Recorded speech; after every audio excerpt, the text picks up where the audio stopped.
Yeah, I just want y'all to know that they've been moving like this. They've been on they Vlad the Impaler. They've been on this. I'm gonna give you a example of it. They've been on this type time for centuries. Check this out. Child abandonment and cannibalism are probably the most bizarre parts of this story, but they're also the most true. In the early 1300s, agriculture was spreading across Europe and food was easier to get than ever, so people started having more kids and the population exploded. Then in 1315, there was actually a mini ice age and huge amounts of rain swept across Europe, killing and spoiling all the newly planted crops. This sudden lack of food left much of the new European population starving. The prices of important staples like oats, salt, and wheat soared. So even if people could find these foods, they couldn't afford them. A lot of people died, and impoverished families had to find ways to cope. Hansel and Gretel, the mother abandons her children in the forest. This was not altogether rare during the Great Famine. Families knew that their children were going to starve to death. By abandoning them, perhaps the children would have some chance at life, or at least a more merciful death. But for these families, there was another option too. Hansel and Gretel, the witch, is hell-bent on eating the children. Indeed, in some extreme cases, starving families resorted to cannibalism during the Great Famine. The famine was so serious that either you sacrifice a child or your entire family dies. For some, the decision was clear.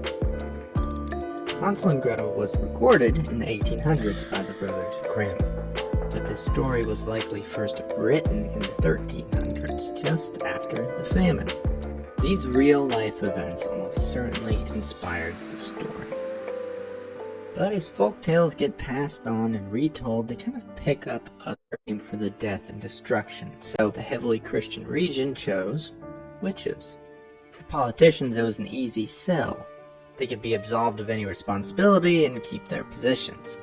The working class, meanwhile, had somewhere to place the blame. German witch hunts were truly horrendous. Generally, if a woman was old and single, people thought she was a witch.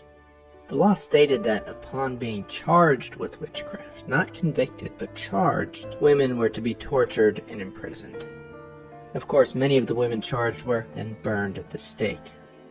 During this time, courts executed around 3,200 people in southwestern Germany. They were ruthless. In one instance, a court ordered the massacre of 2 entire villages to purge the area of alleged witchcraft. No one was safe. Men, women, and children could all be found guilty of witchcraft. A 90-year-old priest was sentenced to death for being a witch. Altogether, around 50 children under the age of 12 were executed for witchcraft. Things got really out of hand, clearly. Eventually, politicians were just accusing one another of witchcraft to gain power. Lower-class people with a grudge against the elite hurled accusations upwards, often resulting in executions. So perhaps it's no surprise that so much of German folklore, Hansel and Gretel included, centers around defeating evil witches. After all, that's just what people were trying to do at the time. Most modern tellings of the story, the mother actually becomes the stepmother. Throughout European folklore, and specifically the Grimm stories, the evil stepmother is a pretty common trope. No one is really sure why. It could be said that the brothers Grimm didn't want to frighten children with tales of evil mothers. But again, the brothers didn't write these stories for kids. Instead, they were just meant to serve as a record of German culture. So the evil stepmother probably comes from 2 places. First, a desire to preserve the purity and sanctity of motherhood. And second, just social reality. Women often died in childbirth at the time, so stepmothers were just way more common than they are today. Perhaps the stepmother served in these stories as a foil to the virtuous birth mother. She was everything that a biological mother should not be: cruel, unloving, villainous. Interestingly, Hansel and Gretel's stepmother, or mother, dies when they kill the witch. A Shyamalan-esque interpretation would tell us that the mother and the witch are the same person. This feels unlikely. More likely, they both represent some form of evil and some form of, then, normal sexism. Only with the deaths of the witches, we abandoned in the woods and find themselves in the home of European folk murder and witchcraft. Most European folk tales are pretty depraved by modern standards. Hansel and Gretel is no exception. The original story deals with cannibalism, child murder, and witchcraft. It's pretty bizarre. It kind of makes you wonder, why would this stuff be in a children's story?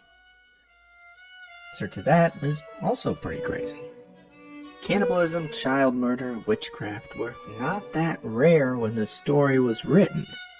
I know it's hard to believe, but in medieval times, Germans were eating their kids and massacring thousands of people in deadly, bloodthirsty witch hunts.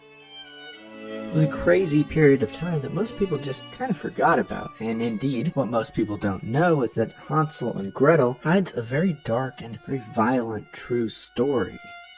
We'll get to that in a second, but first, let's talk about the Brothers Grimm. 2,000 years later.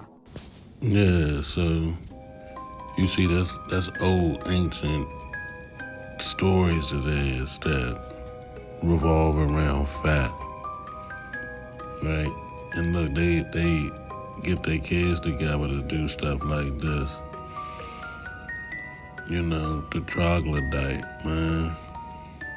The yeti, the flugelrod, the tomahawk.